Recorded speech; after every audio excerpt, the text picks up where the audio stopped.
And as of now, I think marami ng teleseries natin sa ABS-CBN na pinapanood nila doon.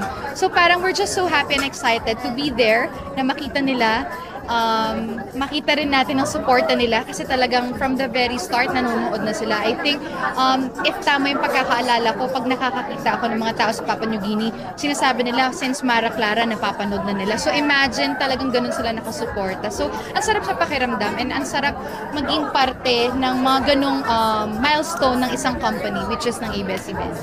Nakita ko yung mga Saving Grace or Batang Quiapo. May makita ka dun ibang language sa Yes. Super excited kasi syempre of course with Coco bukod doon makakapag side travel din, makakatingin-tingin tayo ng mga pwede nating maikot sa Kenya, and siguro din makapagpasalamat bukod sa makapunta lang doon, siguro yung makapagpasalamat din sa kanila sa pagsuporta sa atin sa mga ginagawa natin sa Pilipinas.